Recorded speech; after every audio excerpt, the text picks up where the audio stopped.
probably Boston, New York, and looks like it may fall slightly short of Washington, but you know, these are all estimates based on what we've heard. The U.S. and South Korea responded almost immediately, conducting a live-fire ballistic missile exercise as a show of force.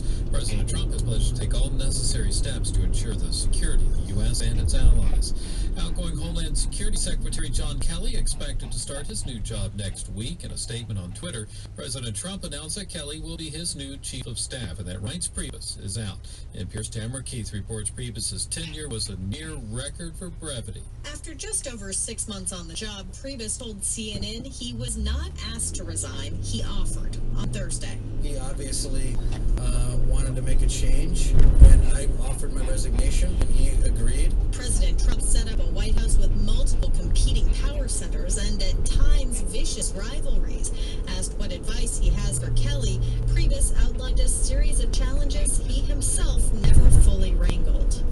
Keeping things organized, keeping everyone in their lane, and controlling flow of information in and out of the Oval Office. Those are all challenges to a chief of staff. Kelly officially starts on Monday.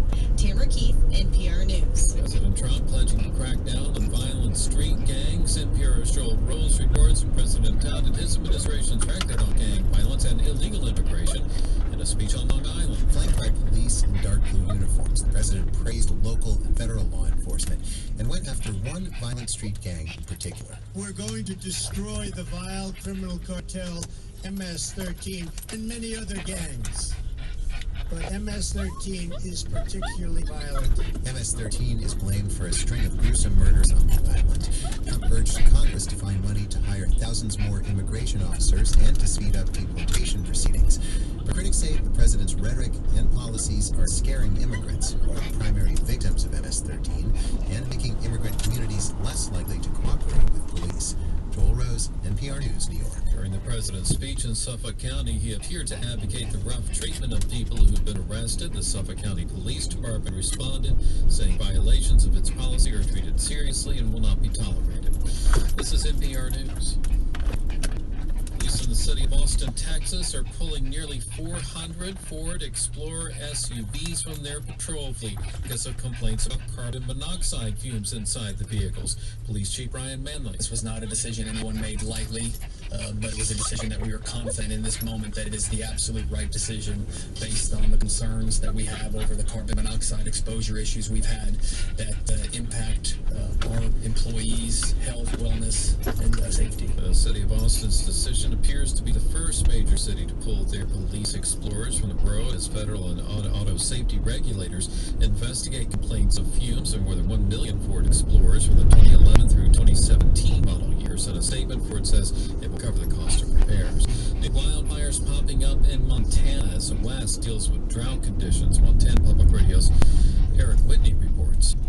The latest data indicate that most of Montana is now abnormally dry, and more than 10% of the state is experiencing exceptional drought.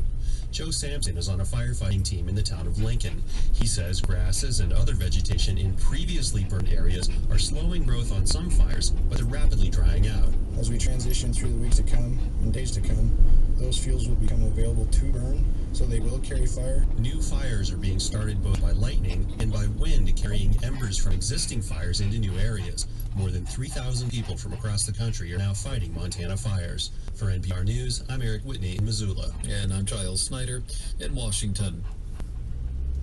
Support for NPR comes from NPR stations. Other contributors include the Pew Charitable Trusts, presenting After the Fact, a new podcast from Pew that explores facts, numbers, and trends shaping the world. More information is available at pewtrusts.org/afterthefact.